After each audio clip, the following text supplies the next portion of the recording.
이 강의에 관련해가지고 몇 가지, 그러니까 소개를 좀 하고 오늘 강의할 내용으로 들어갔으면 좋겠습니다. 여러분들이 아마 오늘 여기 수업을 듣기 위해서 오실 때 가장 중요한 계기가 됐던 건 아마 발터 베냐민일 것 같아요. 베냐민이라고 하는 이론가의 이론에 대해서 우리가 8주 동안 좀 알아보려고 하는데요.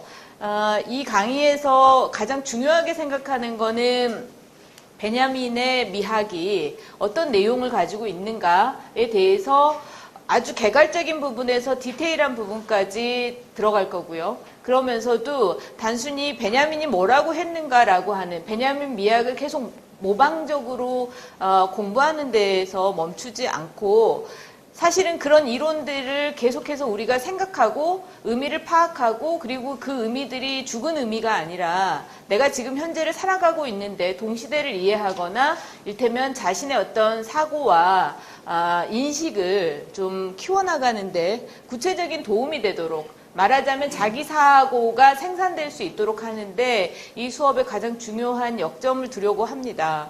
그래서 우리 수업은 이를테면 여러분들이 철학이나 미학 강의들을 많이 들어보셨는지 어쩐지 제가 지금 알 길이 없지만 대체적으로 우리가 철학과 미학 강의를 할 때 매우 중시하는 건 언어지 않습니까? 그 언어들이 이를테면 전달되는 방식이 대체적으로는 문헌학적으로 그러니까 문헌에서 문헌을 계속해서 더듬어가는 방식을 취하는데 우리 수업은 그렇지는 않을 거예요.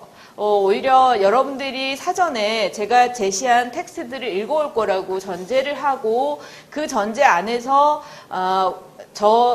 저로서는 제가 이해하고 있는 베냐민, 제가 공부한 베냐민들을 구체적으로 여러분들에게 전할 것이고 그러는 과정에서 제가 동시대를 이해하는 것, 동시대 예술에 대해서 또 동시대 미에 대해서 우리 삶에 대해서 생각하는 부분들을 촘촘하게 거기에 직조해 넣으려고 생각을 합니다. 그리고 여러분들이 아주 우리 수업에서 전체적으로 뭐 이렇게 아주 활발한 토론을 할 수는 없을 거예요. 이게 뭐 대학원의 세미나 수업처럼 가기는 어려울 거고요. 여러분들에게 직접적으로 질문을 막 받고 바로 거기에 즉석해서 답을 하고 이러는 것보다는 전체적으로 아마 제가 주도하면서 이론적인 내용들을 끊임없이 수다를 떠는 방식으로 할 것이고 그 중에 이제 여러분들이 궁금하거나 좀 더 보충 설명이 필요하거나 아니면 여러분의 생각이 여기서 같이 공유되면 좋겠다라고 하는 지점들을 아주 효과적으로 파악을 하셔가지고 개입하시는 거는 충분히 제가 인정을 하겠습니다. 그렇게 하고요. 이제 본 내용으로 들어가야 되는데 8주 동안 계속해서 하려고 하는 거는 크게 구조적으로 얘기를 하면 하나는 베냐민의 텍스트가 있습니다. 그러니까 베냐민이 직접 쓴 텍스트를 우리가 하나의 정거로 삼고요. 그에 대해서 연구한 제미학서가 하나의 또 축이 되는 거죠. 큰 두 축이 이를테면 이 수업에서 우리의 어떤 일종의 나침반 구실을 할 텐데 문제는 이제 이게 두 번째 제 책이 여러분들이 좀 개중에 갖고 계시는 것 같은데 제 책이 이 아이스테시스가 베냐민을 내재적으로 연구한 거기 때문에 이를테면 베냐민 외부의 얘기를 하고 있지는 않아요. 그러므로 어떻게 보면은 두 축이라고 해도 이 두 축은 굉장히 밀접한 관련 속에 있는 거죠. 그래서 여러분들은 주어진 텍스트 그리고 그 주어진 베냐민의 텍스트가 가지고 있는 난해함이나 접근하기 어려운 지점들을 제 책을 통해서 좀 접목해 가면서 읽어간다 이런 정도로 이해를 해주시면 좋겠습니다.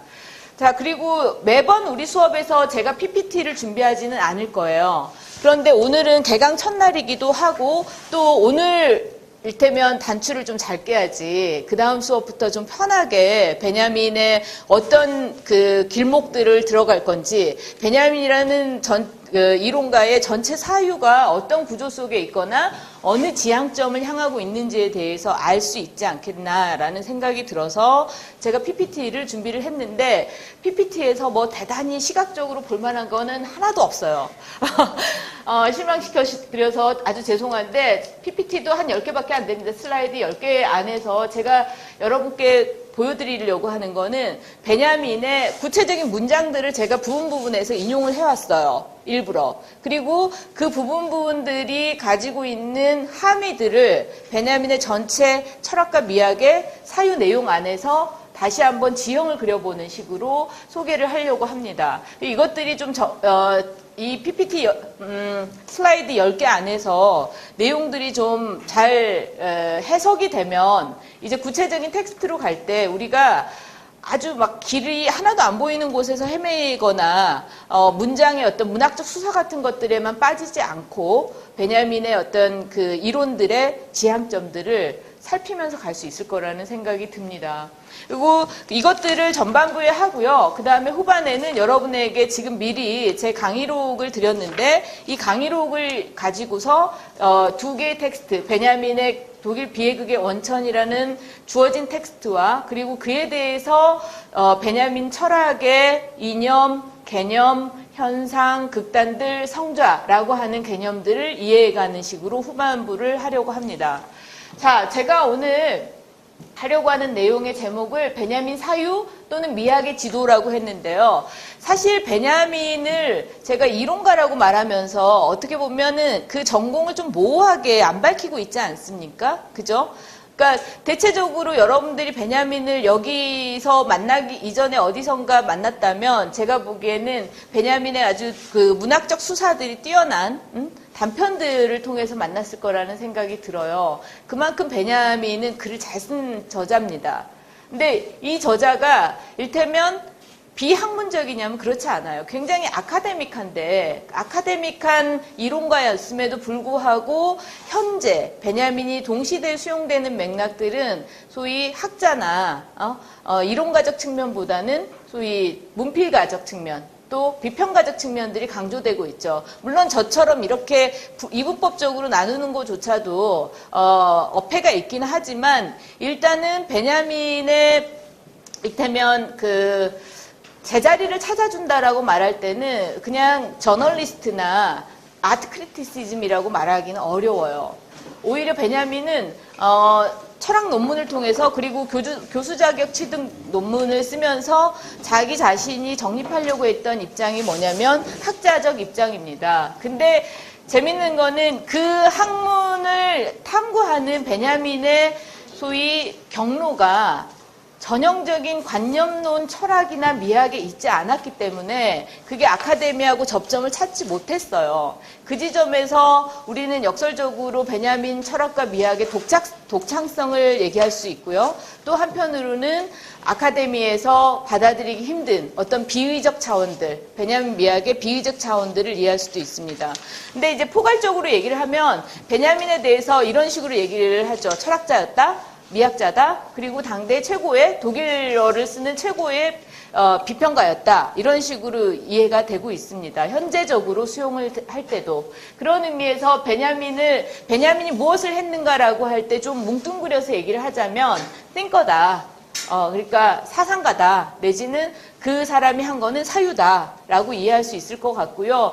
그런데 이제 제가 아주 전통 철학의 의미에서 베냐민을 접근한 게 아니라 미학적으로 여전히 분과학문이라는 것이 존재하는 차원에서는 저의 입장은 제 전공은 미학이기 때문에 베냐민 미학을 가지고서 베냐민 이론에 접근했다라고 이해할 수 있습니다. 그래서 제가 오늘 부제는 베냐민 사유 또는 미학의 지도를 그려본다. 매핑을 해보는 거죠. 그 차원에서 내용으로 들어가 보면 저는 이렇게 얘기를 할 수 있을 것 같아요. 베냐민 미학이 핵심으로 갖고 있는 개념들이 뭐냐, 베냐민 미학의 키 컨셉이 뭔지에 대해서 파악을 하는 것이 일단은 필요하다는 생각이 듭니다.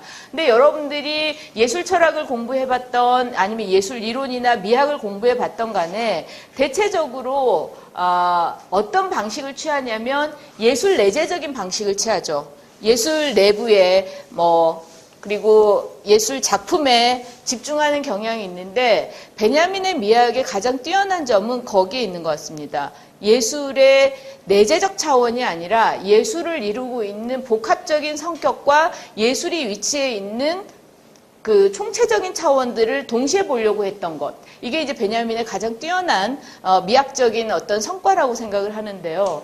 그 지점에서 우선 저는 강조하고 싶은 것이 베냐민 미학은 예술을 위한 예술에 대한 탐구하는 학문이 아니었습니다. 베냐민 이론에서 가장 중요한 거는 인간학이에요. 인간. 그리고 그 인간들이 집합적으로 사회를 이루고 사는 공동체. 이때 공동체는 여러분 영어로 얘기하면 커뮤니티도 되고 더 컬렉티브도 됩니다. 그러니까 커뮤니티 그러면 우리가 공동체, 집단 얘기를 많이 하는데 컬렉티브까지 고려를 해야 되는 건 컬렉티브는 집합적이에요. 다수적인. 그러니까 비유적으로 얘기하면 벌떼라고 할 때 그 벌떼의 떼는 컬렉티브입니다. 그러니까 어떤 소수의 공동체든 다수의 공동체든 모여있는 단수의 차원이 아니라 복수적 차원들, 이것들을 여러분이 공동체로 이해하면 좋겠고요. 그 다음에 당연히 베냐민의 미학은 미를 탐구하죠. 근데 이 미라는 게 나중에 보시면 알겠지만 어떤 관념적으로 상정돼 있고 비역사적이고 초월적인 미, 선험적인 미를 탐구하는 게 아니라 베냐민의 미학은 가장 중시하는 것 중에 하나가 역사입니다. 역사적 입장에서의 미의 변형, 미의 그리고 일테면 공시성과 통시성, 이것들이 베냐민의 가장 중요한 점이에요. 그 다음에 당연히 예술, 그리고 자 여기서 이제 베냐민 미학의 가장 중요한 점이 또 하나 발견이 되는데요. 베냐민은 예술과 예술 작품의 문제에만 집중하지 않았다. 그럼 뭐가 있느냐? 베냐민은 궁극적으로 인간의 감각적 지각이라고 하는 것들을 논하는 게 바로 미학이다라는 지점에서 일테면 예술 작품을 주체하고 떼놓고서 이거를 어떤 객관적 대상으로서 다루는 게 아니라 인간과의 관계 속에서 다룹니다. 그래서 지각이 문제가 돼요. 그다음에 세 번째, 베냐민 미학이 여러분 잘 아시리라고 생각을 하지만 20세기 말, 그러니까 90년대에 굉장히 갑자기 부상을 다시 했어요. 근데 이때 부상한 계기가 뭐였냐면 매체 미학으로서 부상을 했습니다. 매체 미학의 선구자라고 하면서 베냐민의 이론이 서구 영미와 유럽권에서 다시 굉장히 르네상스를 맞이하게 되거든요. 그러면 그때 매체 미학에서 일테면 가장 핵심적인 사항으로 꼽는 거는 테크놀로지예요. 그러니까 20세기 후반부터 소위 인간 공동체의 어떤 기술적 수준이 디지털라이즈 하면서 비약하잖아요. 그러니까 아날로그 문명에서 디지털 세계로 가면서 이 비약하면서 굉장히 매체들이 다변화되기도 하고 기술에 의해서 우리 사회 구조들이 변경되는데 그 사회 구조의 변경과 그리고 그 변경된 사회 속에서 인간의 어떤 지각과 감수성이 막 이제 요동치고 있을 때 그걸 해명하려고 하게 되지 않겠습니까? 그죠? 이론가들 일반이. 그럴 때 가장 중요하게 참조로 삼을 수 있었던 사람이 베냐민이었던 거죠. 그리고 베냐민의 대표적인 저작인 기술복제 시대의 예술작품이라는 이 논문이 바로 베냐민이 매체 미학의 선구자로서 그리고 소위 말해서 테크놀로지, 기술 시대의 가장 초기에서 미리 예술의 운명과 현재적인 차원들에 대해서 논한 학자로 자리매김하는데 기여를 했습니다. 근데 여기서 이제 테크놀로지는 말하자면 그렇게 학문적으로만 베냐민 미학을 평가하기 위한 계기가 아니라 사실은 우리가 지금 현재 베냐민 미학을 통해서 아니면 베냐민 미학을 디딤돌로 삼아서 우리 시대를 연구한다고 할 때도 가장 중요한 계기입니다. 왜냐하면 테크놀로지는, 그러니까 이때 테크놀로지는 기술공학인데요. 기술공학이라고 하는 것은 단순히 일테면 어떤 잠시 뭔가 우리의 삶에 문명의 이기로서 출현했다가 사라져버리는 것들이 아니라 사실 구조적인 차원을 형성하는 아주 중요한 계기란 말이죠. 거기다가 더해서 이 테크놀로지라는 것이 앞으로도, 그러니까 그 19세기부터 20세기 그리고 21세기의 한 데케이드, 10년을 지나고 있는 지금 현재까지도 사회 구조와 삶을 형성하는 데 가장 결정적 계기이기 때문에 어쩌면 베냐민의 미학에서 테크놀로지가 가장 중요한 주제일 수도 있습니다. 자, 그런데 여러분 이렇게 테크놀로지가 일테면 베냐민 미학에서 가장 중요한 계기가 되는 것은 사실은 베냐민이 현재를, 자신이 살고 있는 20세기 초중반 현재를 해명하고자 한 시도였단 말이죠. 그러면 그 20세기에 변경되고 있는 테크놀로지로 변경되는 어떤 현실, 그 현실에 맞세워서 고려해야 되는 건 뭐냐면 자연이었던 거죠. 우리가 아주 이분법적으로 생각해서 기술, 자연 이렇게 두 개를 상정하지 않습니까? 그러니까 기술화되는 자연이라고 말할 수는 있겠지만 기술은 인공의 차원이고 자연은 말 그대로 자연의 차원인 것으로 이해를 하죠. 그렇다면 스스로 주어진 것으로서의 자연과 그 자연이 인간의 인위적인 행위를 통해서 변경되는 차원, 이걸 이제 일테면 테크놀로지컬한 기술공학적 차원에서의 자연, 이렇게 이해할 수 있겠습니다. 그 다음에 이런 것들이 일테면 문제시되는 거는 결국은 사회죠. 그리고 이 사회들이 일테면 누적된 역사를 갖지 않습니까? 그런 차원에서 베냐민의 키 컨셉으로 역사를 생각을 해야 합니다. 여러분의 베냐민의 가장 유명한 논문 중에 하나가 또 뭐냐면 역사의 개념에 대하여 국내 역사 철학 태제라고 번역되어 있던 논문이 있죠. 그겁니다. 근데 베냐민의 각각의 논문들이 각각의 철학을 탐구한다기보다는 사실은 베냐민의 이론 전체를 이해하기 위해서는 가장 기저에 있는 게 역사 철학이에요. 인간과 역사를 어떻게 이해할 것인가, 내지는 인간의 역사는 어떻게 나아가야 할 것인가에 대한 고민들이 궁극적으로는 지금 인간의 지각은 어떠한가, 그 지각은 어떤 것들에 의해서 변경되는가, 그리고 그 변경된 것들에 의해서 문화적인 생산물들은 어떻게 나오고 사람들은 그걸 어떻게 수용하는가 차원들을 탐구하기 시작하는 거죠. 자, 그 다음에 이거 이제 네 번째는 진리와 표현이라고 제가 써놨는데, 사실 베냐민, 제가 아까 얘기한 것처럼 베냐민의 일테면 정체를 이론적 정체를 뭘로 정해야 될지, 이게 철학자인지 비평가인지를 정의하기가 무척 난해한데, 그럼에도 불구하고 여러분들이 아이스테시스 제 책의 일부분이라도 읽어봤으면 알겠지만, 저는 베냐민이 궁극적으로는 진리를 추구하는 학자라고 생각을 합니다. 무슨 얘기냐면 베냐민이 일테면 어떤 시류에 편승하거나 아니면 매우 현시적인 차원에, 그러니까 지금 당대적 차원에서 어떤 현상들을 비평하는 차원에서 끝나지 않았다는 거죠. 그 비평이 궁극적으로는 한 시대를, 자기의 시대를, 그리고 그 시대들의 어떤 중층화된 구조들을 해명하고자 했어요. 그리고 그 해명들이 궁극적으로 기준으로 삼아야 되는 건 진리입니다. 객관적이고 절대적인 것으로서의 진리, 이게 이제 베냐민한테 가장 중요한 지점이었어요. 그 다음에 이 진리가 일테면 여러분 플라톤의 그 이데아 개념을 아시죠? 플라톤의 이데아는 초월적이고 선험적이라고 설명하잖아요. 그렇기 때문에 현상계에서 절대로 우리가 알 수 있는 게 아닙니다. 그런데 베냐민에게는 이 진리라고 하는 것들이 어떤 숨겨져 있거나 절대적으로 우리가 손닿을 수 없는 곳에 있는 게 아니라 그것들이 현상 속에서 나타난다고 해요. 그러나 그것들이 일테면 아주 확고부동하게 나타난다든가 고정돼 있다든가 그런 게 아니라 일테면 베냐민으로서는 진리는 그 스스로 주어지는 것이고 스스로 나타나는 것이라고 했을 때 그것들이 일테면 나타난다라는 말 자체가 뭐냐면 표현이에요. 현상. 출현한다라는 차원에서 독일어로 에어샤이눈 한다고 합니다. 그런 차원에서 베냐민에게는 진리와 표현의 문제가 매우 중요해요. 그리고 오늘 우리가 쉬는 시간이 끝나고 나서 두 번째 수업에 들어갈 때 제가 설명하겠지만 그 표현이 철학에서는 서술입니다. 그러니까 진리를 서술한다라고 하는 건 결국은 진리를 드러나게 한다. 라고 말할 수 있겠죠. 철학자의 과제란 그 진리를 서술하는 일이라고 할 때. 자, 이 정도로 제가 베냐민의 키 컨셉을 설정을 해봤습니다. 이것들이 아마 우리 8주 내내 여러분에게 어떤 이정표들이 돼주지 않을까 생각을 해봅니다.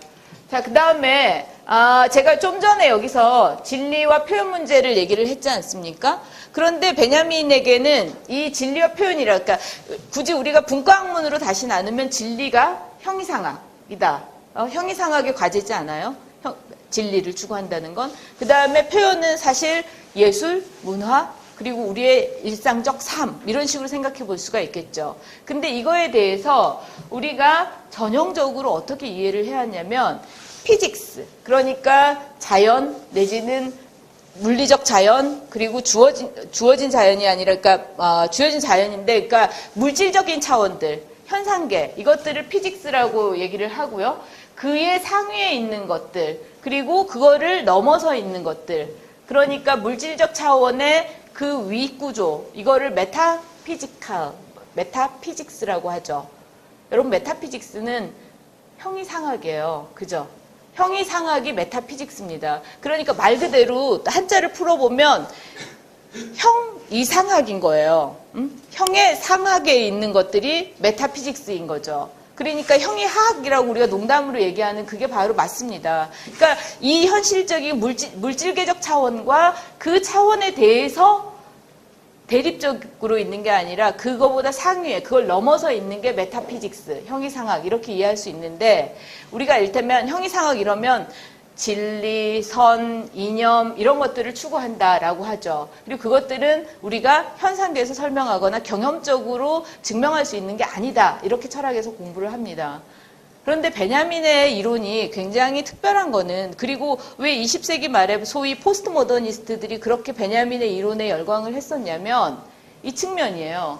제가 지금 여러분들께 설명을 하기 위해서 이 줄표를 치고 이 두 개가 마치 위아래로 히에라르키가 이렇게 위계적으로 분리되어 있는 것처럼 설명을 하고 도식화했지만, 사실은 이 차원이 베냐민에게는 이렇게 엄격하게 분리되는 게 아니라 사실은 요 메타피직스라고 하는 것이 이 측면을 부정할 수 없다는 겁니다. 그리고 이것들이 철저하게 해명이 돼야지만 진정한 의미에서 메타피직스라고 말하는 게 베냐민의 철학이에요. 그래서 이제 조금 딱딱한 얘기였으니까 에피소드처럼 얘기를 해보면, 베냐민이 자신의 가장 정신적인 지우였고, 그리고 또 아주 깊이 그 교감을 나눴던 유대의 철학자 게르숀 숄렘이라는 사람이 있어요. 청년기부터 아주 교류했고 죽을 때까지 교류를 했던 사람인데, 이 게르숀 숄렘에게 보낸 그 청년기 편지에서, 그러니까 한참 그때 이제 그 박사 논문을 쓰고 그 다음에 이제 자기 스스로 이론을 정립하기 위해서 연구를 해나가던 당시에 베냐민이 칸트의 형이상학을 비판하면서 편지를 썼어요. 숄렘에게. 그러면서 뭐라고 얘기를 하냐면, 진정한 형이상학이란 커피가루 있잖아요. 우리가 이렇게 그 드립을 해서 커피를 내리고 가루가 남아 있잖아요. 이 커피가루에서도 진리를 발견할 수 있을 때 진정한 철학이라고 얘기를 합니다. 무슨 얘기냐면, 형이상학이 정말로 세계를 해명하는 학문이라면, 세계에 숨겨져 있거나 드러나 있거나 모든 진리를 해명하는 거라면 가장 비천한 것들, 별거 아닌 것들, 일시적인 현상들, 덧없는 것들, 별것도 아닌 어떤 파편들조차도 해명할 수 있어야 된다는 거죠. 상당히 타당하지 않습니까, 여러분? 우리는 사실 절대적인 진리, 커다란 어떤 이론적인 그 이념 이런 것들에 대해서 어떤 식으로 생각하냐면, 경험적 차원이 아닌 더 상위에 있는 것이라고 이해하는 경향이 있는데, 뒤집어서 생각을 해보면 그렇게 대단하고 엄밀하고 초월적이고 선험적인 학이라면, 이론이라면 요조차도 설명이 충분히 돼야 되는 거죠. 그런 차원에서 베냐민의 철학과 미학은 이 피직스의 차원들을 가지고 메타피직스를 추구하고자 하는 겁니다. 그러니까 쉽게 다시 풀면, 제 책에서도 얘기를 하고 있지만, 경험적 세계의 파편들을 가지고 그 파편들이 가리키고 있는 궁극적이고 절대적이고 객관적인 진리를 서술하고자 하는 것, 이게 베냐민 철학의 과제였다는 거죠. 그래서 여러분, 여기서 제가 베냐민 저작 하나를 얘기를 하면 여러분이 혹시 보셨을지 모르겠는데, 우리 수업에서도 후반에 다루겠지만 아케이드 프로젝트라고 국내에 번역되어 있는 베냐민의 저작들이 있어요. 원어는 다스 파사겐베르크입니다. 이 파사겐베르크는 영어로 풀면 패시지 프로젝트 정도? 아니면 패시지 웍 정도예요. 그러니까 파사주에 대해서 작업하고 있던 파사주에 대한 작업물 정도라고 이해할 수 있습니다. 베냐민의 아케이드 프로젝트는요, 사실은 완성된 저작이 아니에요. 완성된 저작이 아니라 오히려 베냐민이 책을 쓰기 위해서 온갖 이론적이거나 내지는 19세기에 이렇게 저렇게 나와 있던 각종 기사거리, 아니면 사람들의 어떤 여담, 아니면은 뭐 이런저런 현상들, 이런 것들을 책을 쓰기 위해서 모아놓은 거예요. 여러분들도 그렇잖아요. 무슨 글 하나 쓰려고 할 때 여기저기서 정보들을 막 모아놓지 않습니까? 그런 차원에 있는 거가 다스 파사젠벨크 아케이드 프로젝트인데 거기서 여러분들이 그 저작들을 읽어보면요. 온갖 파편적으로 문장들이 막 인용돼 있어요. 근데 인용된 문장들에 보면은 그 당시에 정말 이를테면 뭐 그 여자들의 그 의복 중에서 갑자기 이렇게 그 하늘거리는 레이스가 19세기에 여자들 유행에 막 출연했다. 뭐 이런 것들이 막 이렇게 그 문장들이, 그러니까 광고 문구 같은 것들까지 인용이 돼 있어요. 그 얘기가 뭐냐면 19세기의 여자들이 왜 그렇게 하늘거리는 레이스를 좋아했을까라고 하는 거를 가지고 베냐민이 일테면 19세기에 드디어 그 방직 기술이 좋아지고 그 다음에 사람들은 이렇게 부르주아 사회가 안정화되면서 뭔가 이렇게 사치스럽고 노동과는 상관없는 식의 치장을 하기 시작했다. 그리고 그게 소위 파리 문화를 형성하는 어떤 경향 중에 하나다. 이런 식으로 읽어나가기 시작하는 거예요. 그러니까 단지 레이스 하나가 아니라 그 레이스 하나들이 일테면 그 시대가 가지고 있었던 고유한 경향들을 포착하게 해주는 가장 중요한 그러나 아주 극단적으로 작은 미시적인 현상들이었던 거죠. 그런 차원에서 베냐민의 미학들이 형성이 돼 있습니다. 이 구조는 여러분이 사실은 이거는 설명하기 위한 거고 제가 이제 끊임없이 강조하려고 하는 건 이것들이 일테면 화살표가 왔다 갔다 한다라고 이해를 해야 되겠죠.